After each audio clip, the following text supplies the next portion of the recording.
ṣẹ̀kẹ̀rẹ̀ ò kí ń bá wọn rèdè ìbànújẹ́. mo mọ̀ pé wọ́n Ọlọ́run ọba tó lè ní ṣe bí wọ́n ló tún lọ́la. Ṣílò ṣẹ̀kẹ̀rẹ̀ ò ń bá wọn rèdè ìbànújẹ́ o. a ní mo mọ̀ pé wọ́n Ọlọ́run ọba tó lè ní ṣe bí wọ́n láàfin lọ́la. lọ́jọ́ tẹ́bí bá ń palẹ̀ bàbá wa ò ní sí nílé o. lọ́jọ́ tọ̀nà bá fẹ́ wẹ̀wẹ̀ jẹ bàbá má jẹ̀rà rírà. àní lọ́jọ́ tẹ́bí bá ń palẹ̀ má jẹ̀ sí nílé. lọ́jọ́ tọ̀nà bá fẹ́ wẹ̀wẹ̀ jẹ bàbá má jẹ̀rà rírà. kéèmí lè dáadé adé iye dáadé adé iye rẹ̀ ni o. ògo ayé ni bàbá mi ò máa jẹ́ kó wọlé lọ. dákun gbàdúrà mi gòkè gbàdúrà mi gòkè náà. èmi lè dáadé adé iye rẹ̀. ìyanu láyé mi àmọ́ kémi àmọ́ rẹ̀ lálùyọ. ògo ayé mi bàbá mi yóò máa jẹ́ kó wọlé lọ.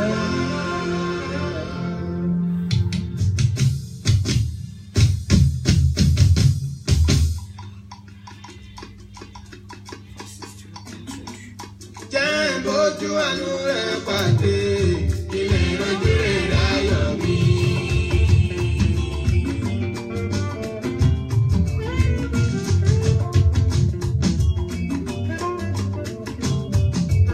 Ṣílò jẹ́ ojú àánú rẹ̀ pàdé ilé ìrọ́jú rẹ̀ láyọ̀ mi.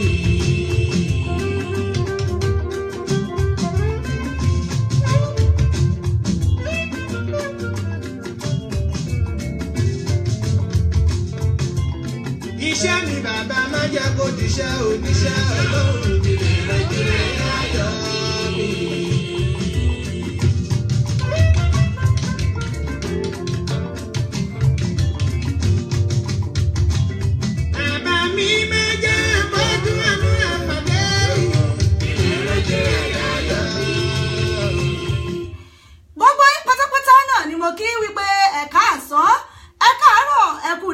àsìkò yìí níbikíbi tẹ́ ẹ bá ti ń gbọ́ wa tẹ́ ẹ ti ń wò wá ẹbí ọmọ yín ọ̀rẹ́ yín olólùfẹ́ yín ìyá àbàdàn náà ni mò ń kí yín wípé ẹ kú dédé àsìkò yìí ò níbikíbi tí ẹ̀yin bá wà lẹ́nu iṣẹ́ yín ni nírìn àjò lẹ́yìn wà ní ẹ̀ ń bẹ níbi iṣẹ́ gbogbo yín pátápátá náà ni mo kí yín wípé ẹ kú dédé àsìkò yìí nílé iṣẹ́ wa ìbílẹ̀ rédíò náà ni mo ti ń kí yín káàbọ̀ ìyẹn nílùú London ní United Kingdom ẹ lè gbọ́ wa lórí wẹ́bsáìtì wa www.ibileradio.com lórí Tuning Radio ẹ lè máa gbọ́ wa ń bẹ̀ lórí Facebook wa ẹ lè máa gbọ́ wa lórí péèjì wa ẹ máa gbọ́ wa ẹ máa wò wá ìbílẹ̀ rédíò tiwantiwa náà rẹ nílé iṣẹ́ wa níbẹ̀ náà ni mo wà yìí pẹ̀lú àlejò mi màmá wa nínú Olúwa pàtàkì tí wọ́n ń bẹ lórí ètò pẹ̀lú mi ní ilé iṣẹ́ wa ìbílẹ̀ rédíò ní ìlú London náà ni mo ti ń kí yín káàbọ̀ wípé ṣe dáadáa náà la bá yín ìránṣẹ́ Ọlọ́run alààyè àwọn màmá wa nínú Olúwa àwọn náà ni ẹ̀ ń wò ní orí afẹ́fẹ́ báyìí tẹ̀ ń gbóhùn wọn nílé iṣẹ́ wa ìbílẹ̀ rédíò àwọn màmá wa nínú Olúwa ìránṣẹ́ Ọlọ́run ni wọ́n olùdásílẹ̀ ni wọ́n ti Ọlọ́run tó sì ń gba ọwọ́ wọn ṣiṣẹ́ àmì àti iṣẹ́ ìyanu àmọ́ kí n tó ní kí àwọn màmá wa kí wọ́n kí wa náà mò ń bọ̀ náà.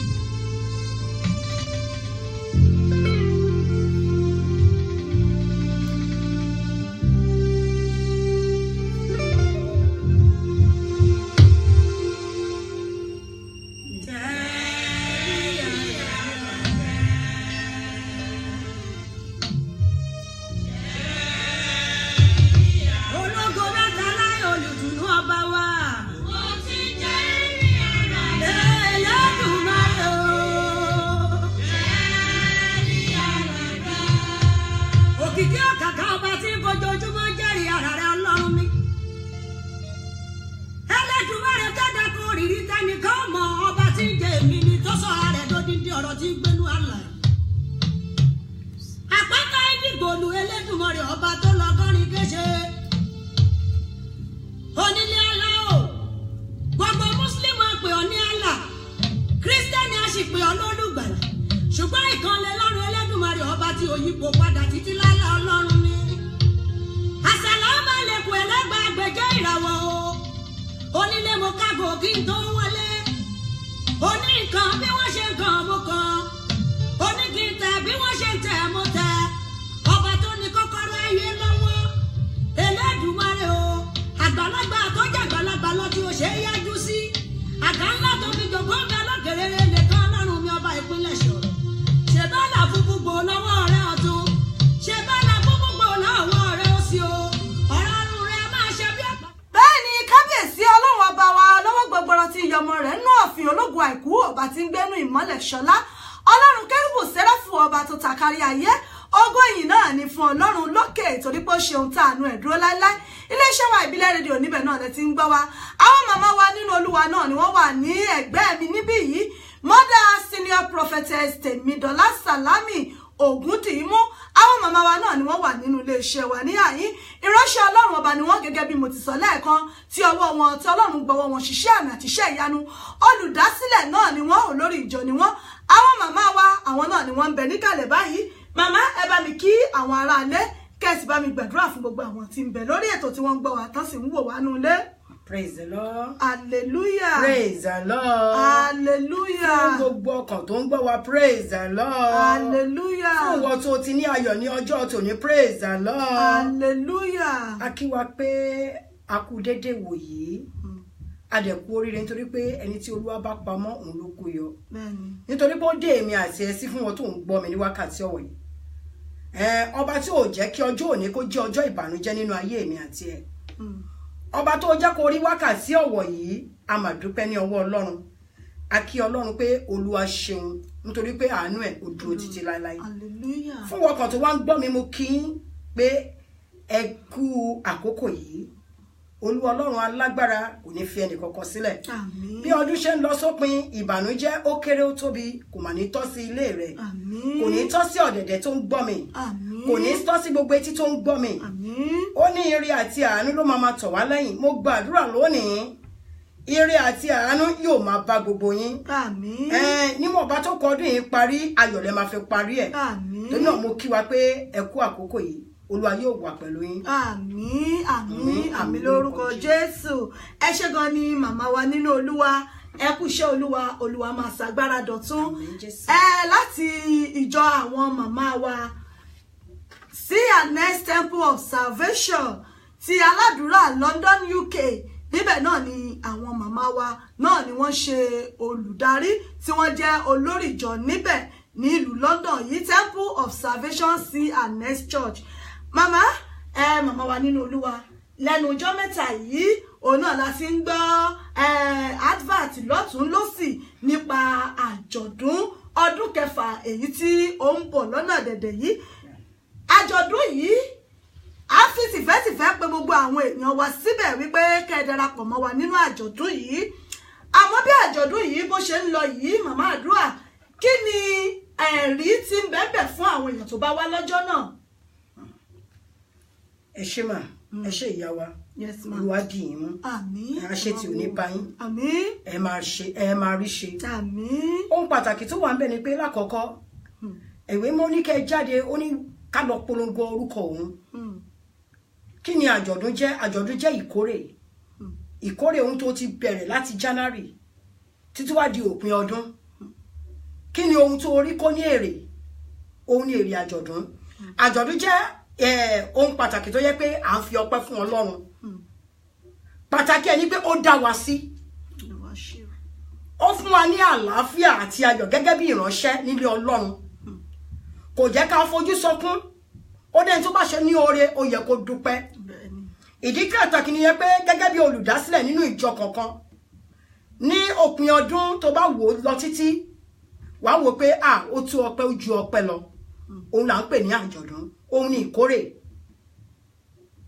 òun kí ni ohun tí wọ́n gbìn láti January títí wá di àkókò tó jẹ́ pé o ti wà nílé Ọlọ́run náà bóyá Pentecostal ni bóyá aládùúrà ni bóyá sẹ̀lẹ̀ ni tó gbogbo tó pé gbogbo ìjọ ló máa ń ṣe ìkórè wọ́n pè ní harvest ohun pàtàkì ohun èwo ló gbìn tó fẹ́ fi kó ire torí pé èrè onígbàgbọ́ ni láti so èso náà ló wá fẹ́ ká tí ń ṣe èso ọpẹ́ torí pé ohun tó bá gbìn ló máa ká so ohun ni àjọ̀dún ohun pàtàkì tó wà níbẹ̀ ni pé ní ọjọ́ náà ni pé ẹ wá ó ní wá wo ohun tó lùgbàlà mi ṣe ìyanu ló jẹ́ mo ní wá wo ohun tó lùgbàlà mi ṣe ìyanu ó ṣẹ́gun fún wa ó dá wa láre ó sọ wá dáyọ̀ ó fún wa níyè wá wo ohun tó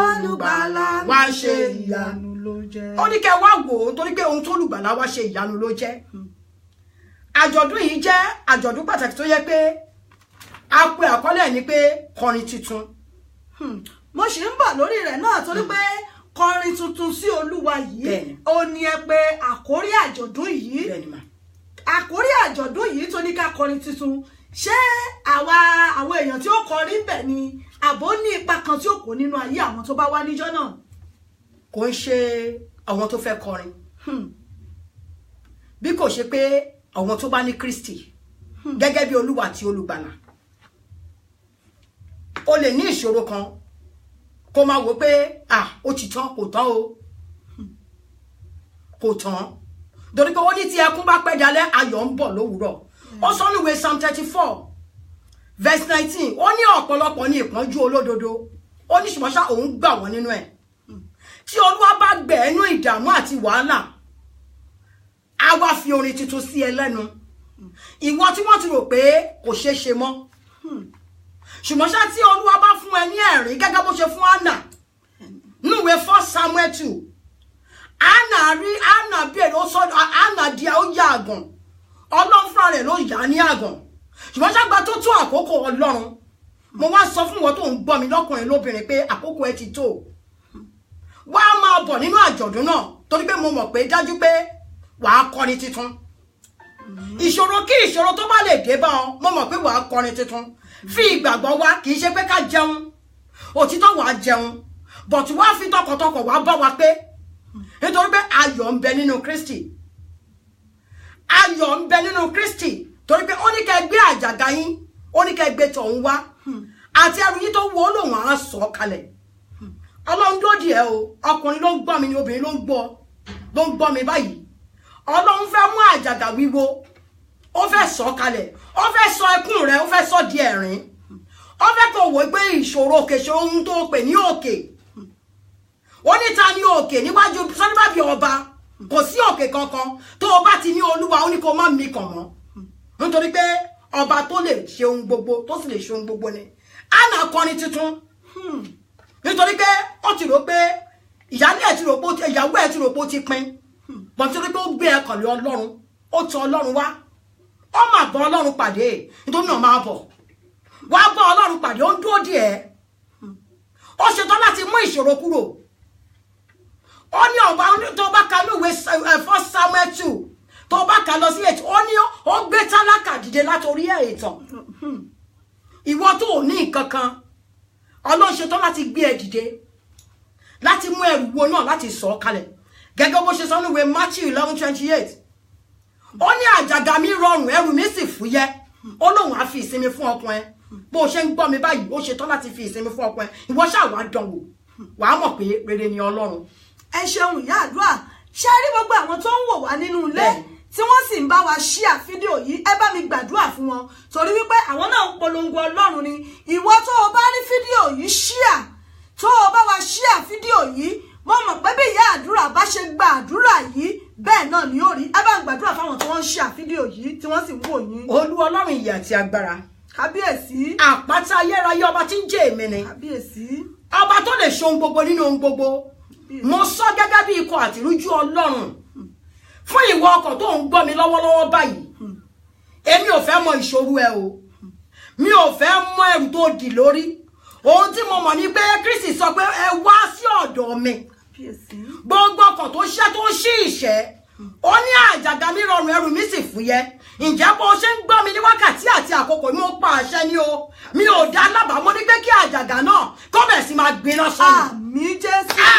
mo ní gbogbo ogun mo lé mi ò bá ogun mo fàá mi ò kò tó mi lọ́wọ́ mo ní bó ṣe ń gbọ́ mi lọ́wọ́lọ́wọ́ báyìí ogun náà kó bẹ̀ sí máa di ìtẹ́mọ́lẹ̀. àmín Jésù. ọba tó gbé Kórà àti Ábúráhámù àti Dátánì mi kábíyèsí. ǹjẹ́ mo pa ní àṣẹ ní wákàtí ọ̀wọ̀ yìí gbogbo òkè ìṣòro tó ń bẹ nínú ayé ìwọ tó ń gbọ́ mi lọ́wọ́lọ́wọ́ báyìí mo ní òkè ìṣòro kó bẹ̀ sí máa di pẹ̀tẹ́lẹ̀ mo pa ní àṣẹ ni o fún ìwọ ọkàn tó bá rí àmì ṣe mo ní gbogbo ohun tó jẹ́ ìdìgbòlù níwájú rẹ ní wákàtí gbogbo di tó mo yí ọ ká tó jẹ́ kó rí olóore mo ní ìwọ ọdún náà bẹ̀ sí máa wó lulẹ̀ ní wákàtí ọ̀wọ̀ yìí mo ní ẹ di aṣẹ́gun mo ní kẹ́ di aṣẹ́gun ọdún tó ń lọ sópin ní wákàtí àti àkókò yìí ẹ ní fi ìbànújẹ́ ṣe o lórí ọmọ ẹ ní mọ ìbànújẹ́ nínú ilé yín ẹ ní mọ ìbànújẹ́ ó ti ní ìró ayọ̀ láàmú gbọ́ ní àgọ́ àwọn olódodo ǹjẹ́ mo pàṣẹ lọ́wọ́lọ́wọ́ báyìí kí ayọ̀ kó bẹ̀ sí máa bá yín ní orúkọ Jésù ayọ̀ kó máa wọnú ilé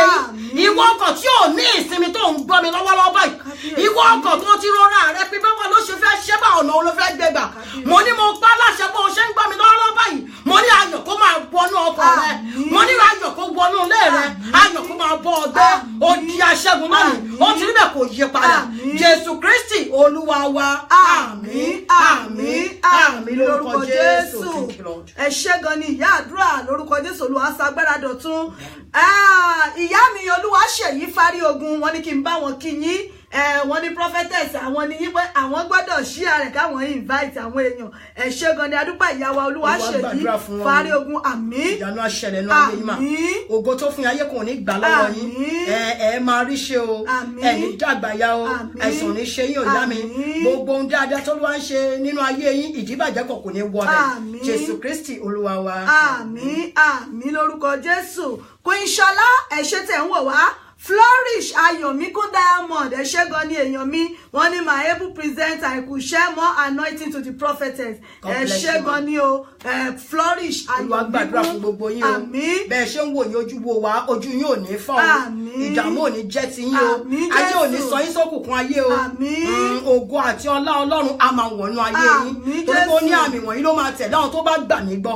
ó ní orúkọ mi náà máa fi lé ẹ̀mí èṣù jáde ǹjẹ́ torí pé gbàgbọ́ ní wákàtí ọ̀wọ̀ ìgbàgbọ́ yóò mú yín lára dá wọ́n ti níbẹ̀ kò yí padà Jésù Olúwa wa. àmín àmín àmín lórúkọ Jésù ẹ ṣeun Olúwa ṣeun Àlàbí King Ọmọwùmí Rúkà Risi was Asalami ẹ ṣé Adéyínká Adébánjọ Adésínà Òkùnọlá ẹ ṣé gan ni tẹ́ ń wò wá ẹ bá wa share rẹ̀ gẹ́gẹ́ bí ìyá àdúrà ṣe sọ wípé gbogbo ẹni tó wà lórí ètò yìí tẹ́ sì ń share yìí gẹ́gẹ́ bí àdúrà tí wọ́n sì pa láṣẹ jáde mo nígbàgbọ́ wípé lágbára ọba májẹ̀mú bẹ́ẹ̀ náà ni yóò rí ẹ ṣé gan ni àwọn mọ́dà wa náà lẹ́ ń wò níjókòó yìí Reverend Mother Senior Prophetess Tèmídọ́lá Salami Ògúntìímú láti ìjọ Temple of Salvation CNS Church Aládùúrà UK òun náà ni ẹ ti ń gbóhùn wọn yìí nílé iṣẹ́ wa ìbílẹ̀ rédíò àjọ̀dún ọdún kẹfà wọn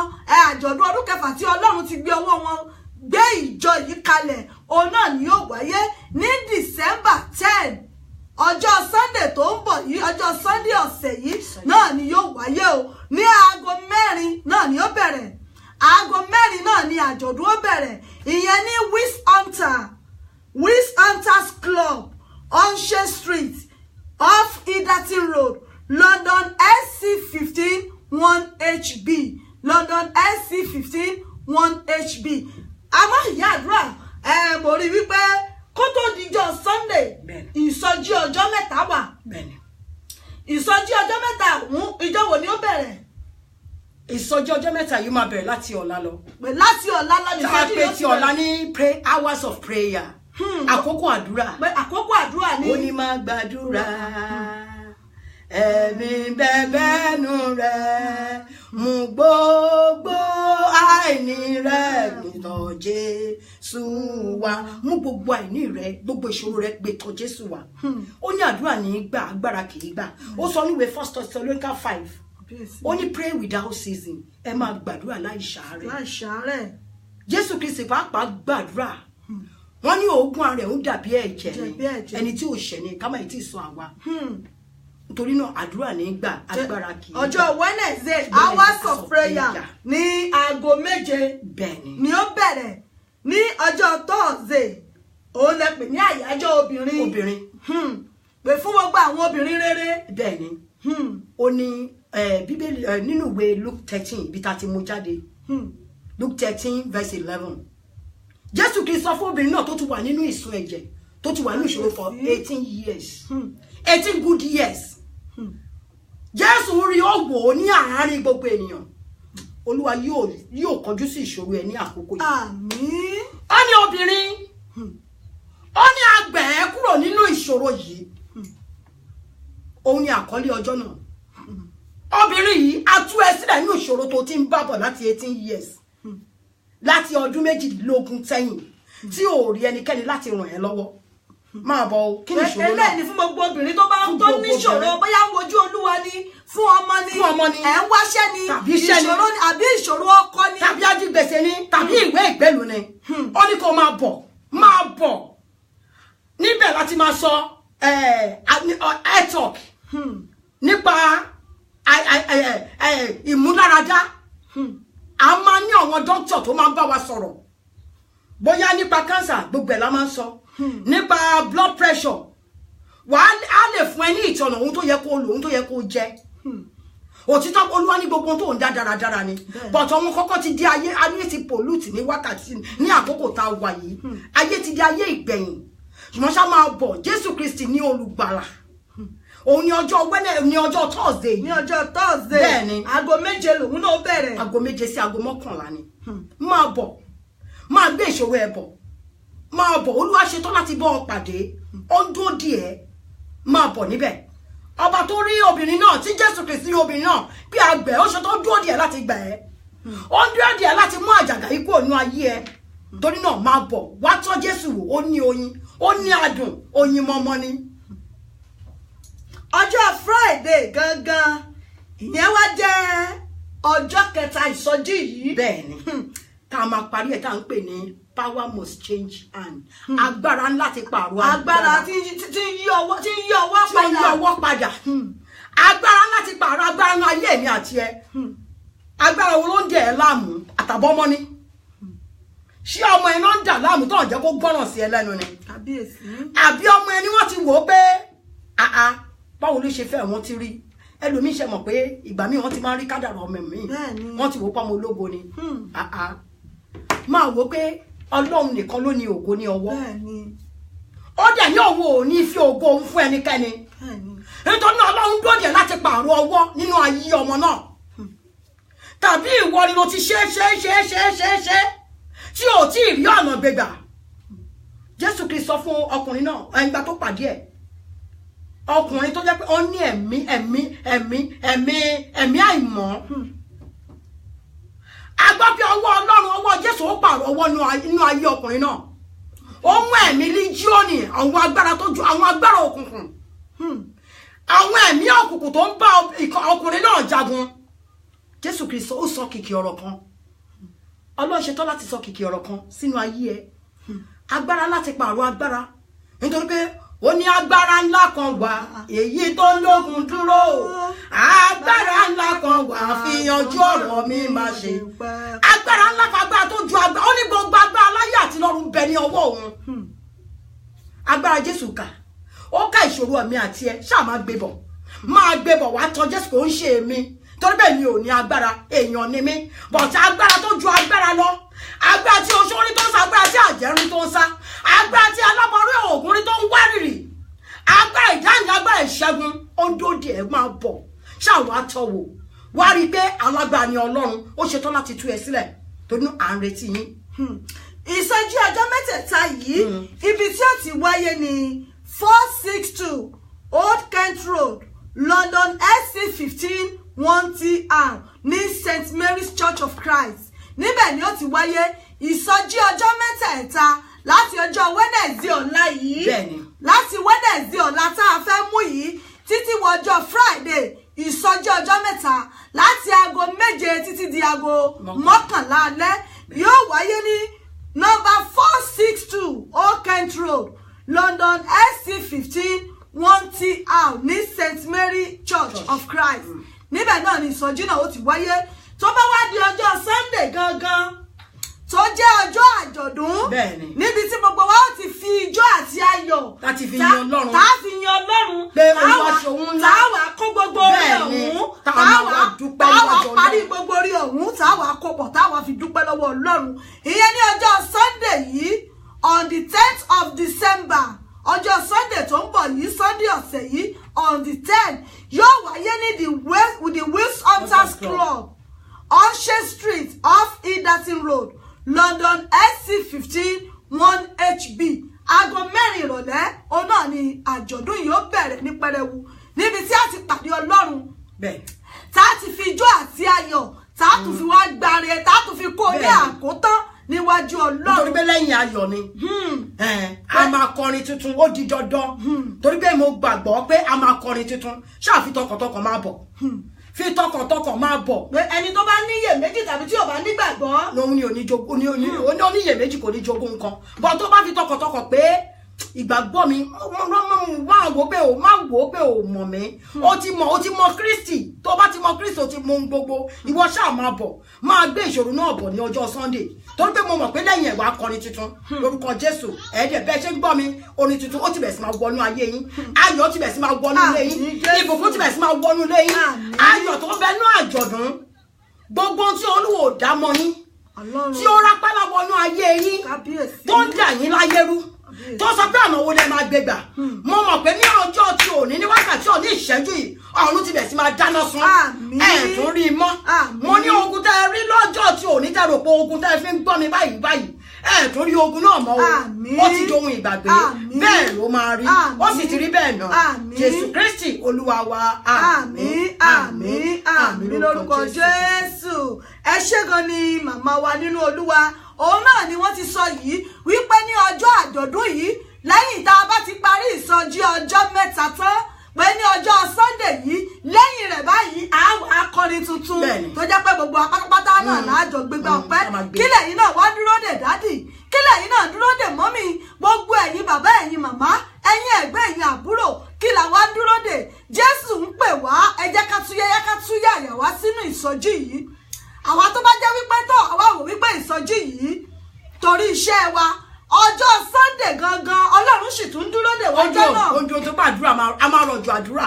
Ọlọ́run sì tún dúró dè wá ní ọjọ́ Sunday. Ẹ ti lọ sí àjọ̀dún tẹ́lẹ̀ yìí yàtọ̀, torí pé Ọlọ́run bá mi sọ pé àdúrà máa pọ̀, àdúrà ìrì ọ̀run máa ṣẹ̀, ìrì ìbùkún dẹ̀ ni ìrì àánú ni. Àjọ̀dún ó ti ń lọ sí àjọ̀dún ń wò pé bóyá ọkàn ń ṣe ti ayé ni, eléyìí ò ń ṣe ti ayé rárá, kò ń ṣe ti ẹnu. Nítorí pé ó ti pẹ́ tá a ti wà lórí òkè pàápàá, tá a ti ń gbàdúrà, tá a ti ń gbáradì pé àjọ̀dún yìí máa ti ṣe. Ìgbàdúrà àwọn èèyàn gbọ́dọ̀ gbà, nítorí pé iṣẹ́ tí Olúwa gbélé mi lọ́wọ́ nìyẹn. Pé kẹ́ rí testimony ayọ̀ láti wá ṣe ẹ̀, nítorí náà bó ṣe ń gbọ́ mi wọ́n ní ẹ̀rí kan. Àmín o. Máa sọ fẹ́. Ọlọ́run mi gbogbo mi fún mi, Ọlọ́run mi gbogbo mi fún mi, ọmọ aráyé ń jẹ mí níyà, ọmọ aráyé ń fẹjọ́ mi sùn, gbogbo mi fún mi. Gbogbo mi fún mi, Ọlọ́run mi gbogbo mi fún mi. Elédùmarè o. Gbogbo mi fún mi, Ọlọ́run mi gbogbo mi fún mi. Ọmọ aráyé ń jẹ mí níyà, ọmọ aráyé ń fẹjọ́ mi sùn, gbogbo mi fún mi. Àsìkò ti tó Elédùmarè. Ọlọ́run ọba yóò gba ògo gbogbo wa báyìí, yóò gbà fún wa pátápátá. Ní báyìí àwọn màmá wa wọ́n máa lọ nínú ọ̀rọ̀ Ọlọ́run, wọ́n á fi ọ̀rọ̀ Ọlọ́run bọ́ wa. Tí wọ́n bá wá dé láti ibi ọ̀rọ̀ Ọlọ́run tó bá wa sọ̀rọ̀ Ọlọ́run tán, màá wá ṣí ojú òpó sílẹ̀ fún ẹ̀yin èèyàn wa náà láti pè wọlé. Bóyá yín náà fẹ́ káwọn màmá wa gbàdúrà fún yín, àbí ẹ fẹ́ kó fi àdúrà ràn yín lọ́wọ́. Nígbà tá a bá ṣí ojú òpó sílẹ̀, wọ́n á gbàdúrà fún gbogbo yín. Màmá wa nínú Olúwa, bá wa sọ̀rọ̀ Ọlọ́run ní ráńpẹ́. Olúwa gbọ́ àdúrà wa. Àmín. Fún ọkọ̀ tó ń gbọ́ mi lẹ́ẹ̀kan sí, Olúwa ò ní fi yín sílẹ̀. Àmín. Mo gbàdúrà pàápàá fún ilé iṣẹ́ ìbílẹ̀ rédíò online, ní rédíò Yes ma. lórúkọ Jésù dáadáa yín kò ní bàjẹ́. Àmín. Olúwa túbọ̀ máa kún yín lọ́wọ́ ṣiṣẹ́. Àmín. Ìmọ́lẹ̀ Ọlọ́run kò ní fi yín sílẹ̀. Àmín. Fún ọkàn tó ń gbọ́ mi ohun tí mo fẹ́ fi bá yín sọ̀rọ̀ ni pé Jésù ń dúró dè yín. Ó ń dúró dè èmi àti ẹ. Ó ní agbára láti ṣe ohun gbogbo nínú ohun gbogbo. Gẹ́gẹ́ bí mo ṣe sọ fún yín, mo fún yín ní ìtàn Hánà. Mo ní Hánà, gbogbo alámọ̀ ìtàn Hánà pé Olúwa ṣe ní inú torí pé kò ń ṣe ènìyàn ló ṣe nínú. Mo fẹ́ kó mọ̀ pé gbogbo ìṣòro kí ìṣòro tó lè dé bá èmi àti ẹ, Ọlọ́run mọ̀ sí o. Ọlọ́run ó mọ̀ sí ìṣòro kí ìṣòro. Gbogbo ìṣòro tó bá ń báyàn jà tó bá ẹ jà Ọlọ́run mọ̀ sí. Ọlọ́run mọ̀ sí. Nítorí pé ó ní igi kan kì í jábọ́ lára oko kó kí Ọlọ́run kó má mọ̀ díẹ̀. Ẹ jẹ́ kí n fún yín ní example Job àní kà nítorí àkókò.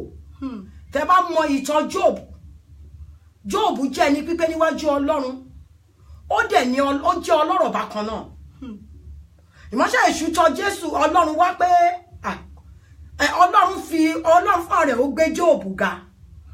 Ó ní ìwé ò rí Job ọmọ mi bó ṣe ń ṣe. Gẹ́gẹ́ bí ìwọ tó ń gbọ́ mi, ohun kan wà tó jẹ́ pé inú Ọlọ́run dùn sí, tó jẹ́ pé inú àwọn èèyàn ò dùn sí, tí wọ́n jẹ́ gẹ́gẹ́ bí olùfisùn níwájú Ọlọ́run, torí pé gbogbo ala ní olùfisùn. Kí ni olùfisùn yìí jẹ́? Ẹlòmíì á kàn déédéé á kórìíra rẹ̀. Ẹlòmíì á déédéé á wò pé kí ló tiẹ̀ ń ṣe, kò sí ohun tó lè ṣe tó máa tẹ́ wọn lọ́rùn. Gẹ́gẹ́ bẹ́ẹ̀ ni Job. Ṣùgbọ́n Ọlọ́run sọ pé mo Job bó ṣe ń ṣe ẹni pípé ni. Èṣù wá wò pé ó ní ṣebí torí pé ó lówó ni ó ń ṣe báyìí ni. Ó ní jẹ́ ká dánwò. Mọ́ṣẹ́ Olúwa fún ní àṣẹ. Òun ni ìdánwò míì tó máa ń dé bá onígbàgbọ́. Kò ń ṣe gbogbo ìdánwò ló jẹ́ ogun. Ìdánwò míì wà, Olúwa fẹ́ mọ̀ bó o ṣe gba òun gbọ́. Ó fẹ́ mọ̀ bó o ṣe di Kristi mú, bó ṣe ní ìgbàgbọ́, bó ṣe lè fi ìgbàgbọ́ ràn. Torí pé wọ́n ní ìgbàgbọ́ nínú Kristi nínú ìwé Hébérù 12. Ìgbàgbọ́ tí Ábúráhámù bàbá ńlá wa tó ní, ó kà sí olódodo. Nítorí náà ìgbàgbọ́ nínú Kristi ó ṣe pàtàkì. Fún ìwọ tó ń gbọ́ mi, ìwọ ọkùnrin tàbí obìnrin, ìgbàgbọ́ nínú Kristi ó ṣe pàtàkì gẹ́gẹ́ bí mo ṣe sọ. Nítorí pé ìgbà míì a máa dánni wò bí pé ká tiẹ̀ wò bóyá ojú olótìtọ́ ni, bóyá nǹkan ló ń ṣe níwájú Ọlọ́run. Ẹlòmíì tó bá rí ìṣòro kékeré níwájú Olúwa á pẹ̀yà á ní chọ́ọ̀chì yóò gba àdúrà látijọ́ tí mo ti wà ń bẹ̀ kò sí agùn, kí ló dé tí mo fi ń gbàdúrà. Má bojú wẹ̀yìn torí pé ó léwu. Nítorí pé bóyá àkókò ayọ̀ rẹ ó ti súnmọ́ etílé, àkókò ayọ̀ rẹ ó ti súnmọ́ tòsí. 9, 3, 2. Èṣù àwa máa halẹ̀ torí tó níbi tí ọmọ Ọlọ́run jókòó sí nínú ìwé Job. Ó ní èṣù náà gbé ṣíà. Gbogbo rere tó bá ṣe nínú Olúwa, èṣù náà ti gbé ṣíà. Nítorí pé kí ni kò fẹ́ kó wọ ìjọba Ọlọ́run. Hello Ìbílẹ̀ rédíò, ẹ máa káàsán máa. Ẹ kú iṣẹ́ Olúwa o. Olúwa ló ń ṣiṣẹ́ mà, ẹ rárá mà. Olúwa kágbára dọ̀tún o. Àmì o Kristi, ẹ rárá mà. Mo mọ̀ pé àwọn màmá wa ń pèsè lọ́wọ́ akànnì káàkiri náà ní ọ̀pọ̀ ẹkú iṣẹ́ Olúwa bí yìí náà. Mọ́mí wa ẹ ṣé mà o. Our mother doctor prophetess Nunoyan. Ẹ ṣé mà, ẹ ṣé ìyá mi nílé Olúwa, ọmọ màmá mi ló wà lórí rédíò. Bàbá máa ṣe lọ́sẹ̀ yìí ọ̀ma bá wa lọ́wọ́ sí i. Amen ma, amen ma, amen ma. Àmì ṣubú ara mi ṣubú ẹ̀mí. Àmín ma, àmín ma. Màmá Nunoyan ló ń sọ̀rọ̀. Ẹ ṣé gan ni mọ́dà wa o, à ń retí yín ní orí rédíò wa o. À ń retí yín lórí rédíò. Wọ́n ń bọ̀ wá. Lágbára lọ́wọ́ Ọlọ́run àyọ̀jú ìyanu àṣẹlẹ̀. Àmín Jésù. Lẹ́kẹ̀ fi ilẹ̀ kẹ́ máa pé tó lọ ọdún àwọn àpẹẹrẹ yìí. Amen ma, ẹ ṣé ma, ẹ ṣé ìyá mi o, ẹ pẹ́ fún wa ma o, God bless you. Yes ma, bye ma. Gẹ́gẹ́ bí ohun tí mò ń sọ lọ, wàá wò yí pé ìgbà tí ògo bá ti dé, èṣù náà wà ní ògo yìí fẹ́ tẹ ìránṣẹ́ yìí lọ́wọ́. Torí pé wọ́n akitiyan rẹ nílé Olúwa. O ti ń gbé, o ti ń sọ, èèyàn kan á wà lu èta ní èṣù. Awọ ènìyàn ní èṣù. Ó dẹ̀ dídọ̀ ọkàn kí wọ́n fìdọ̀ yẹn torí pé wọ́n ti rí ògo Ọlọ́run lára èmi àti ẹ. wọ́n fẹ́ wò bóyá o máa fi àyà ti ìṣòro náà bóyá o máa gbàgbọ́ bóyá o máa yẹsẹ̀ òun ló mú ẹlòmíì á kúrò ní ṣọ́ọ̀ṣì kan á tún lọ síbòmíì jọ̀ọ́ bó ṣe ń gbọ́ mi má sọ ògùn ẹnu Jóòbù dúró ti ìṣòro yìí nígbà tí èṣù ṣe tán láti jọ wò Olúwa ní ṣùgbọ́n sá mi ò fi má fún ẹ̀mí ẹ̀ lọ́dọ̀ wò tó bá jẹ́ bẹ́ẹ̀ bọ́tí mi ò fi ẹ̀mí ẹ̀ lé lọ́wọ́ ọba tí kò tọba tó ń pa tó ń jìnnì ọba tó lè ṣe ohun gbogbo ní ohun gbogbo ni Ọlọ́run alààyè tí kìí ṣe Ọlọ́run òun òkú ni bí ọba ti rí ìdánwò Ọlọ́run ò ní jẹ́ kó kú sínú ìdánwò náà nítorí pé mo mọ̀ pé tó bá ti ní Kristi ó ti ní ohun gbogbo nítorí pé tó bá ti ní Olúwa ó ti ní ohun gbogbo tó náà bó ṣe ń gbọ́ mi báyìí ìṣòro kí ìṣòro tó lè bá tó bá wà nínú Kristi tújúká má mi ọkàn wọ́n ní ìgbẹ̀yìn Jóòbù ọ̀nà sọ̀jú ti ìṣáájú lọ nítorí pé kí ni nítorí pé ó gbàgbọ́ ó dúró déédéé níwájú Ọlọ́run gẹ́gẹ́ bí Hánà tí mo sọ yìí wọ́n dájú sí Hánà ìyàwó ẹ̀ kanra mọ́ pé kí ló dé bọ́ kò fi wèrè pé Ọlọ́run bẹ́ẹ̀ ni kò tiẹ̀ jà ìwọ wàá mú tòbí má jà jọ̀ọ́ bó ṣe ń gbọ́ mi fi ìjẹ fún Ọlọ́run nítorí pé òun nìkan ṣoṣo ló lè gbé ìjà wa jà ó ti ní ohun ìjà wa kì í ṣe ti ara ó ní ìpọ̀tọ́ níbi agbára níbi Kristi láti wo bí ga palẹ̀ gbọ́dọ̀ bó ṣe sọ ní ìwé Ephesians ó ní àbá ẹ̀wọ̀n omi ẹ̀jẹ̀ àti ara ọjọ́ ó ní àwọn aláṣẹ bí òkùnkùn òun là ń bá jagun ó sì rọ́ṣà mú àmùrè rẹ kó táyẹ̀ di àmùrè rẹ gírí tí í ṣe Kristi olùpìlẹ̀ ṣe ohun gbogbo pẹ̀lú àdúrà àti ohun gbogbo ó ṣe tán pẹ̀lú ìgbàgbọ́ torí pé ìgbàgbọ́ nínú Kristi kì í dójú tẹni gẹ́gẹ́ mo ṣe sọ síwájú ó ní ọ̀pọ̀lọpọ̀ ní ìkánjú olódodo ó lóun gbà wọ́n kó onú bẹ̀ bó ṣe sọ ní Psalm 34 verse 19 ó dúró díẹ̀ nítorí pé ọba tó lè ṣe ohun gbogbo ni ó ní cast 1 Peter 5:7 ó ní cast your anxiety mú gbogbo ìṣòro ìbẹ̀rù rẹ ó ní gbé tọ̀ lọ máa kà máa kọ sílẹ̀ 1 Peter 5:7 ó ní gbé ìṣòro rẹ ìdààmú rẹ ó ní gbé tọ̀ wá ó ní àgbẹ̀ ẹ̀kú òun rẹ̀ nítorí pé ọwọ́ Ọlọ́run òkúrú gẹ́gẹ́ bó ṣe sọ ní ìwé Isaiah 59 verse 1 ó ní ọwọ́ òun òkúrú láti gbé èmi àti ẹ bọ̀tà ìṣedédé wa ló yà wá kó òun ìfẹ́ Kristi ohun tí mo kàn gbẹ́ níyànjú ni pé mú àìṣedédé aláìṣòótọ́ jẹ́ kó máa ṣòótọ́ ìwọ tó fi iyèméjì sí Ọlọ́run mú iyèméjì kúrò gbàgbọ́ pé Kristi ń bẹ láàyè ó sì ń bẹ láàyè fún èmi àti ẹ ó ṣetán láti tọ́ ìṣòro rẹ ìdánwò léde ó ní kó tújú ká ó ní tó bá fi akún fọ́nrúgbìn yóò fi ayọ̀ ká tújú ká Hánà fi ayọ̀ ká ó ṣetán láti fi ayọ̀ ká gẹ́gẹ́ bí àkọlé obìnrin ta ní ní ọjọ́ Thursday ó ní obìnrin ó ní àtúwẹ̀ sínú nínú Luke 13 verse 11 ó ní obìnrin àtúwẹ̀ sílẹ̀ ní ìṣòro rẹ mi ò fẹ́ mọ ìṣòro tó dé bọ́ Olúwa ṣetán láti tú ọ sílẹ̀ bó ṣe ń gbọ́ Ọlọ́run nìkan ṣe olúlo ìgbà wá ó ní gbé àjàgà ó ní àjàgà mi rọrùn Matthew 11:28 ó ní ẹrù mi sì fúyẹ́ ó ní màá fi ìsinmi fún ọkàn rẹ ọ̀dọ̀ Jésù ní ìsinmi wà má gbé ẹlẹ́ran ṣe ìgbẹ́kẹ̀lé ó ní dí Jésù mú ṣàgbẹ́kẹ̀lé yíyó gbà ọ́ ojú kò ní tì ọ́ dímú o dí Jésù mú ṣàgbẹ́kẹ̀lé yíyó gbà ọ́ ojú kò ní dí Jésù mú di ọ̀pá ẹ̀mú báyé bá ṣáká tó bá gbógun tiẹ̀ dì í mú dáadáa nítorí pé òun lolùgbèjà wa òun alábàárò wa òun lọba tó mú òkèṣe tó sọ di pẹ̀tẹ́lẹ̀ tó náà bó ṣe ń gbọ́ mi lọ́wọ́ báyìí mo sọ àsọtẹ́lẹ̀ lẹ́ẹ̀kan sí pé gbogbo òkèṣòro kí ìṣòro tó lè máa dojúkọ èmi àti ẹ tó wà nínú ayé tó ṣe ń gbọ́ mi lọ́wọ́ báyìí mo ní òkèṣe náà kí ilẹ̀ lanu kó bẹ̀ sí máa gbé mi. àmín Jésù Kristi àmín àmín. Hánà kọrin titun ó rí ayọ̀ gbà nítorí pé ó mú Jésù Kristi gẹ́gẹ́ bí Olúwa àti olùgbàlà rẹ̀ mú Jésù bí Olúwa àti olùgbàlà rẹ̀ ó ṣetán láti gbà ẹ́ ó ṣetán láti dá ìkólọ rẹ padà ó ṣetán láti fún ẹ láyọ̀ ó ṣetán láti fún ẹ ní ìdùnnú tí ayé kò lè fún ẹ bó o bá fọ̀rọ̀ ẹ lọ ayé wọn gbógun tiẹ̀ bó o bá fi lọ ẹbí ọ̀rẹ́ ó ní bàbá mi gbìyànjú títí wọn ò ní bá mi gbọ́n ìyanu Jésù nìkan ni ó ní ìmọ́lẹ̀ òtítọ́ tí máa ń tàn mọ́lẹ̀ sí aráyé ó ní gẹ́gẹ́ bó ṣe sọ ní Psalm 27 ó ní the Lord is my salvation Olúwa ni ìmọ́lẹ̀ àti ìgbàlà mi ayata ni yóò fò mí Olúwa ni agbára ẹ̀rù ta ni yóò bà mí ẹ̀rù wo ló fẹ́ bà ọ́ nígbà tí Jésù wà fún ọ ó ní mo ti ní Jésù lọ́rẹ̀ iyebíye ló jẹ́ fún mi ó ní ọ̀rẹ́ òtún ó ní arẹwà tí ọkàn mi fẹ́ jẹ́ kó jẹ́ arẹwà tí ọkàn ẹ fẹ́ bó ṣe ń gbọ́ mi báyìí ó ṣetán o ó ń dó díẹ̀ má fi ìgbàlà rẹ jọ́la dìímú ṣinṣin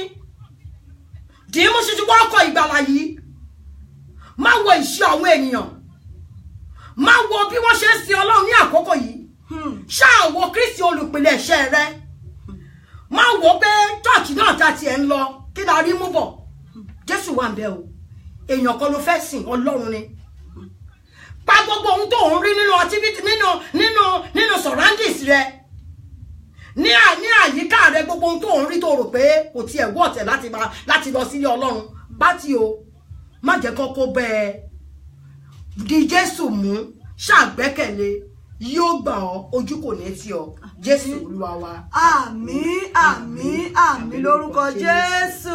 Ẹ ṣé gan ni màmá wa nínú Olúwa túnbọ̀ máa ṣàgbára dọ̀tún fún àǹfààní ẹ̀yin tí ẹ ṣe ń darapọ̀ mọ́ wa lórí ètò àwọn màmá wa Reverend Mother Senior Prophetess Tèmídọ́lá Sàlámì Ògúndìmú àwọn náà ni wọ́n ti ń gbàdúrà tó ti ń bá wa sọ̀rọ̀ Olúwa látàárọ̀ láti ìjọ Temple of Salvation Sea and Next Church àwọn náà ni wọ́n ti ń bá wa sọ̀rọ̀ Olúwa ìyẹn ní ìlú London yìí àjọ̀dún ọdún kẹfà tí Ọlọ́run ti gbé ìjọ ìkalẹ̀ láti ọwọ́ àwọn màmá wa òun náà là ń pè gbogbo ẹ̀yin ènìyàn sí lọ́kùnrin lóbìnrin lọ́mọdé àti lágbàlagbà wípé kẹ́ ẹ darapọ̀ mọ́ wa nínú àjọ̀dún ọdún kẹfà ti ọdún yìí tí a pè àkórí rẹ̀ ní Sing a New Song kọ orin tuntun kí ènìyàn sì tó lè kọ orin tuntun ní àdúrà àfi tólúwa rẹ̀ bá jọ̀wọ́ ara rẹ̀ fún Ọlọ́run téèyàn á sì kó àníyàn rẹ̀ tó Ọlọ́run bá téèyàn bá sọ̀rẹ́ńdà téèyàn káníyàn wá ó ní èèyàn kọ orin tuntun torí ẹ̀ náà ni àwọn màmá wa ṣe ń pe gbogbo àwa oníròbìnú jí ọkàn àwa tá a ti rò bó ti tán tá a ti rò pé kò ṣeé ṣe mọ́ tàbí tá a ní ohun kan tó dàbí. torí pé òun ní ọ̀nà àti òtítọ́ àti ìyè gẹ́gẹ́ bó ṣe sọ níwèé John 14 ó ní èmi ní ọ̀nà àti òtítọ́ àti ìyè òun ní ọ̀nà òun ní ìyè òun ní ìgbàlà tó máa bọ̀ ó ṣe tán dìímú ṣinṣin má jẹ́ kí ohun ìfẹ́kúfẹ́ ayé má jẹ́ ó gbà lọ́wọ́ ẹ má jẹ́ kí ohunkóhun kó di ọ lọ́wọ́ dìímú ṣinṣin.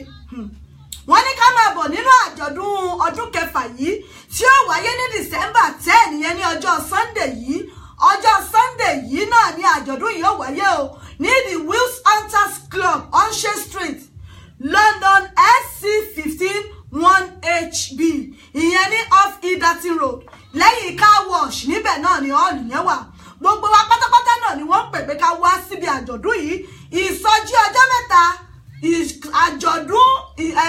ìsọjí àjọ̀dún ọlọ́jọ́ mẹ́ta yóò bẹ̀rẹ̀ lọ́la òde yìí ọ̀la Wednesday yìí náà ní ìsọjí yóò bẹ̀rẹ̀ àkọ́kọ́ ní ọjọ́ Wednesday náà ni wọ́n pè ní hours of prayer yóò bẹ̀rẹ̀ ní aago 7 alẹ́ títí di aago 11 ọjọ́ Thursday òun ni àyájọ́ gbogbo àwọn obìnrin níbi tí àwa obìnrin tá ti máa gbọ́ ọ̀rọ̀ Ọlọ́run tá ti jọ máa ṣíra wa létí níbẹ̀ náà ni àwọn onídókítà tí wọ́n tún wà ńbẹ̀ àwọn dókítà wọ́n tún wà níkàlẹ̀ láti máa kọ́ wa fún àwọn tó ní àìlera ni àwọn tó ní àìsàn ohun tí wọ́n lè máa jẹ ohun tó lè máa ṣe tí ó fi lè jẹ́ kí àìlera wọn kákára wọn kó lè dáadáa gbogbo ẹ̀ náà ni wọ́n gbé yẹ̀wò fún wa nínú ìsọjí ọjọ́ Wednesday yìí tá a pè ní Women's Day fún gbogbo àwọn obìnrin pátápátá à ń wojú Olúwa fọ́mọ ni à ń wọ́kọ ni à ń fẹ́wẹ́ ìgbélu ni à ń fẹ́ kí ibùjókòó wa dára ni à ń fẹ́ kí ọrọ̀ ajé wa kí iṣẹ́ wa kó gòkè ká ní lọ síwájú lórí ẹ̀ gbogbo àwọn obìnrin pátápátá torí pé wọ́n ní obìnrin ló ń dilé mú bẹ́ẹ̀ni àwọn obìnrin là ń dilé mú torí ẹ̀ ni wọ́n ṣe pé ọjọ́ Thursday ní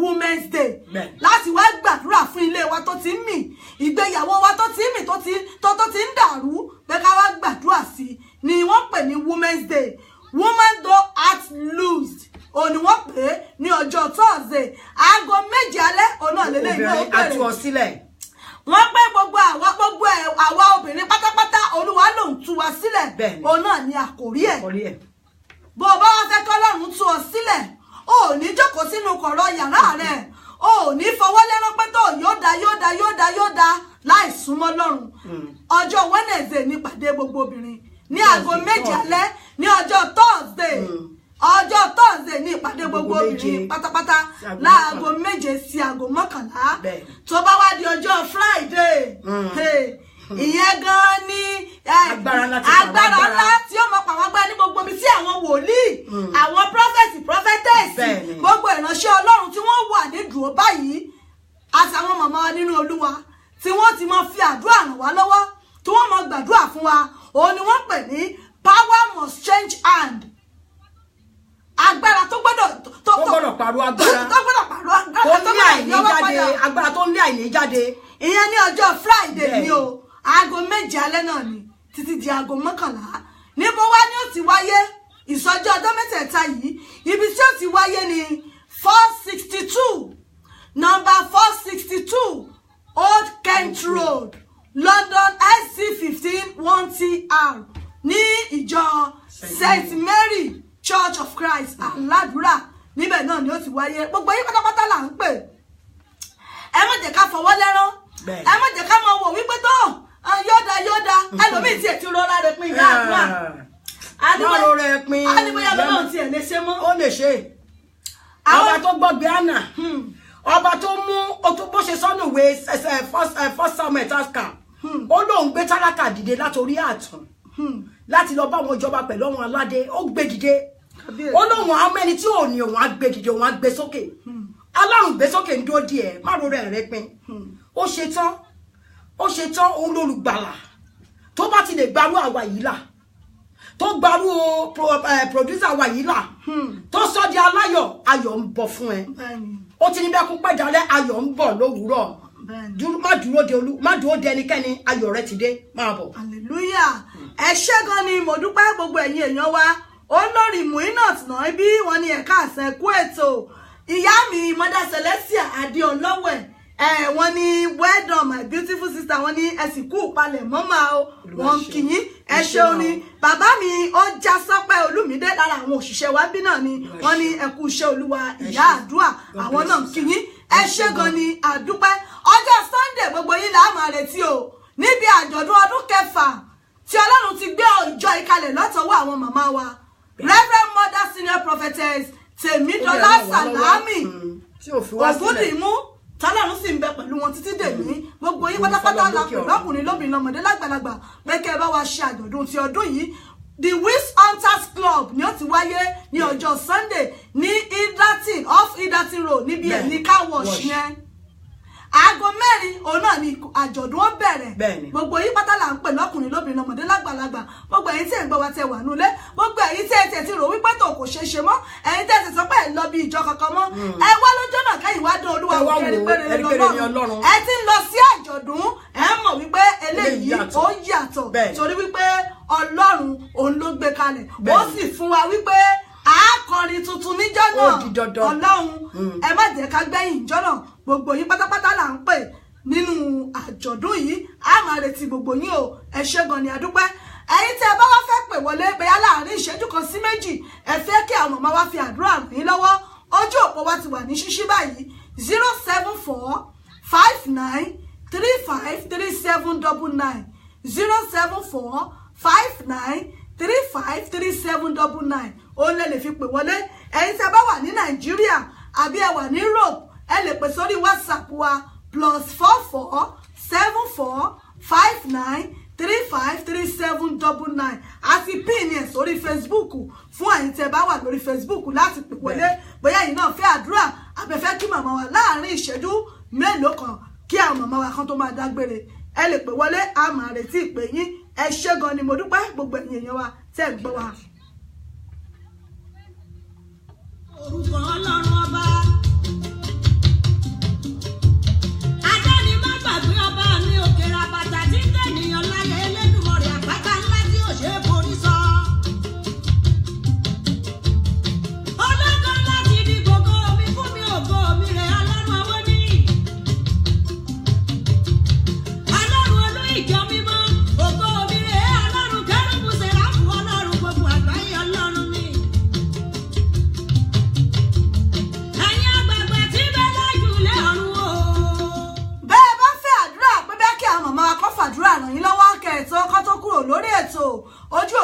ó ń bẹ ní ṣíṣí ẹ pè wọlé 07459353799 òun náà ni ẹ lè fi pè wọlé lórí WhatsApp wa +447459353799 òun náà ni ẹ lè fi pè wọlé fún àdúrà ni àbẹ́fẹ́ káwọn màmá kan fi àdúrà ràn yín lọ́wọ́ ẹ̀yin náà pè wọlé wọn ó sì gbàdúrà fún yín èmi sì nígbàgbọ́ wípé tó bá ti gbà á bẹ́ẹ̀ náà ni ó sì rí ẹ ṣé à ń retí ìpè yín.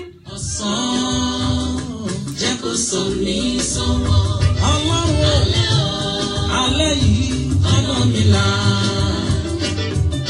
ọ̀sán jẹ́ kó sọ ní sọ́wọ́ alẹ́ yìí ọ̀nà mi là ó jẹ́ lówùúrọ̀ ọlọ́run tàbí láṣálẹ́ ó jẹ́ ṣálẹ́ ní tàbí lówùúrọ̀ àgbàgbére mi kò rí ọlọ́run mi gbáyọ̀ mi kò wá fún mi mo jí lówùúrọ̀ yìí ó jẹ́ kí n bá lè pàdé.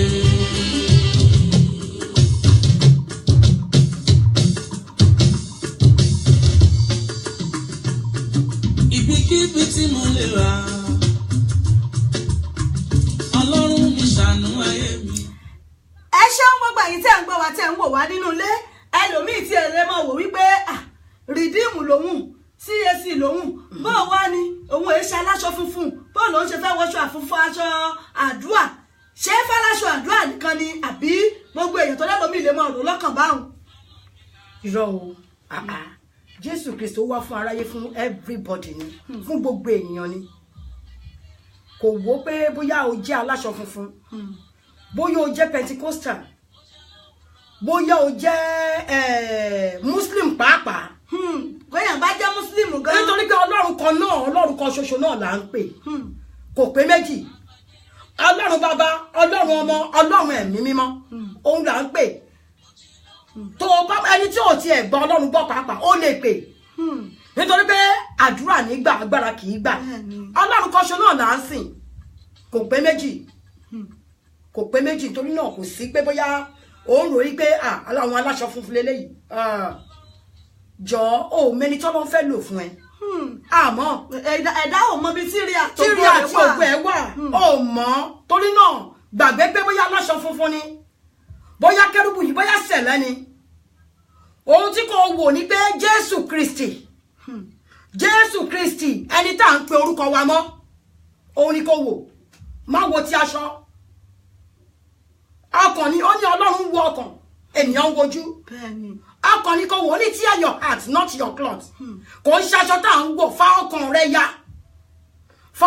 ya bá mi dọ́gba ní àkókò yìí kò mọ̀ pé Ọlọ́run ń bẹ Olúwa yóò gbọ́ àdúrà rẹ. àmín àmín ẹ ṣeun ìyá mi Josephine Ọmọlé àwọn náà wọ́n kí yín wípé ẹ kú iṣẹ́ Olúwa pọ̀ Ọlọ́run àṣàgbára dọ̀tún ẹ ṣeun gan ni ìyá mi Josephine Ọmọlé kọ́dọ̀ nípa màmá yọ̀ǹda yín lórí ètò màmá mi ẹ bá mi gbàdúrà fún gbogbo àwọn aráalé gbogbo àwọn ojú tó ń wò wá etí tó ń gbọ́ wa ẹlòmíì rèé ó ṣàìlera ó lè má lè pè àmọ́ síbẹ̀ ó nìkan tó ń dùn lọ́kàn kọ́dọ̀ nípa ẹ̀ máa lọ lórí ètò ẹ bá mi gbàdúrà fún gbogbo ènìyàn lápapọ̀.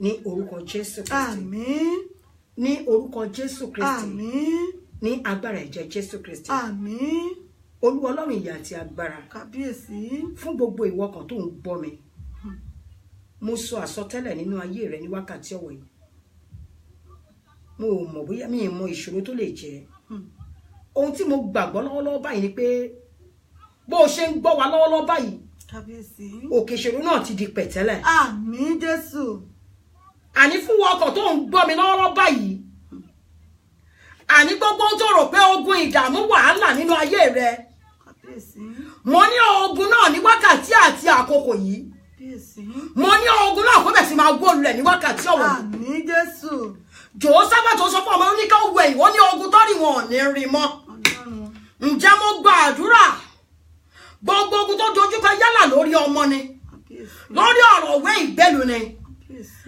lórí jíjẹ lórí mímu ni mo ní mo gbà ní ọ̀nà àbáyọ kó bẹ̀ sí máa fi ara wọn. àmín Jésù Kristi.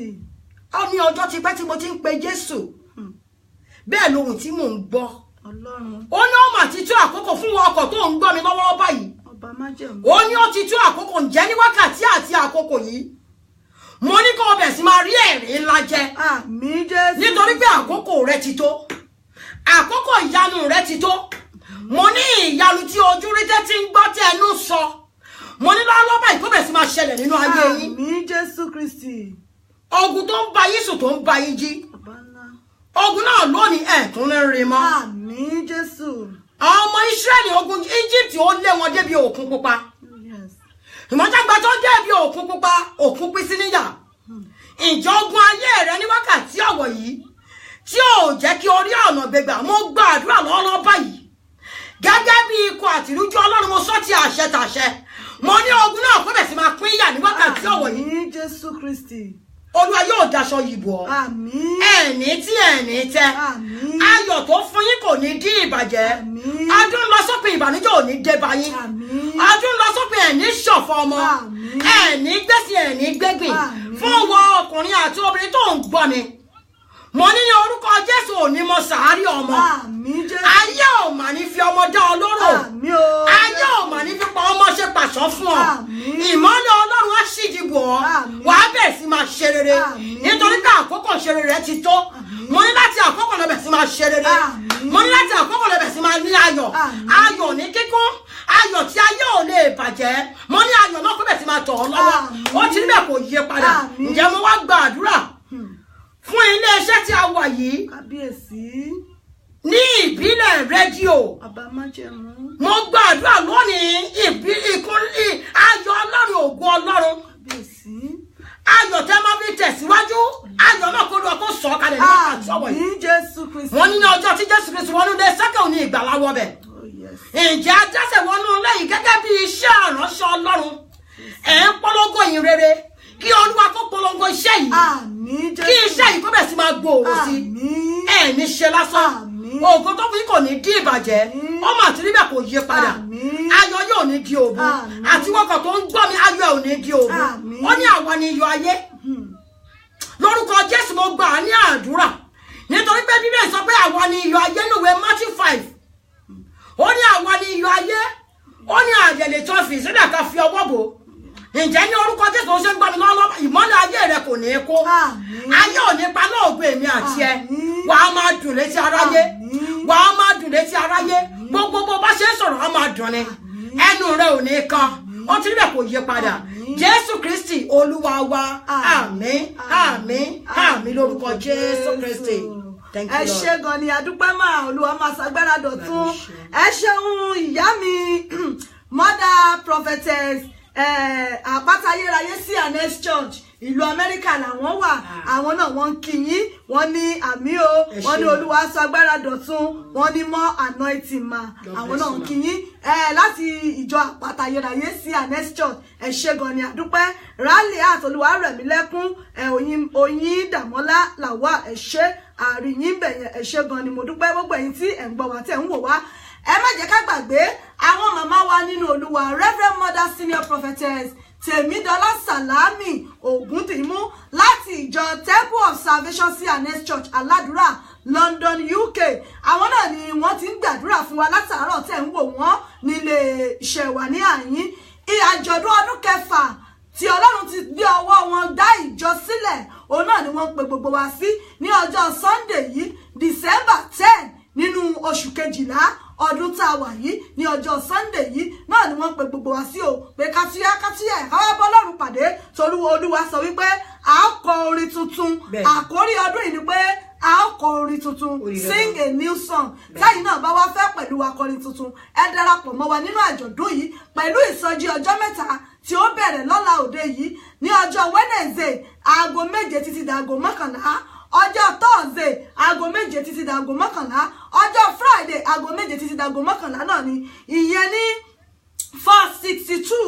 462 Oak Kent Road London SC15 1TR nínú ìjọ St Mary Church of Christ níbẹ̀ ni ìsọjí ọjọ́ mẹ́tẹ̀ẹ̀ta yìí níbẹ̀ ni ó ti wáyé ọjọ́ Sunday gangan tó wá jẹ́ ọjọ́ àjọ̀dún yóò wáyé ní the Wills Hunters Club Elshe Street off Edaton Road London SC15 1HB níbẹ̀ ni àjọ̀dún ó ti wáyé aago 4 ìrọ̀lẹ́ òun náà ni àjọ̀dún ó bẹ̀rẹ̀ gbogbo yín náà là ń pè ẹ darapọ̀ mọ́ wa níjọ́ náà kẹ́yìn náà wá rí pé rere ni Olúwa a máa retí yín o ẹ má jẹ́ ká gbẹ̀yìn níjọ́ náà ẹ má jẹ́ ká gbẹ̀yìn níjọ́ náà gbogbo yín pátápátá náà là ń pè ìyá mi àpáta ayérayé wọn ní ìbílẹ̀ forward ever backward never ṣe o wọn ní anniversary tàwọn náà ń bọ̀ lọ́nà nínú December náà ni ọpẹ́ ní fólúwa ẹ ṣé gan ni àdúpẹ́ a máa retí gbogbo yín o àwa náà máa wà ń bẹ̀ níjọ́ náà gbogbo wa pátápátá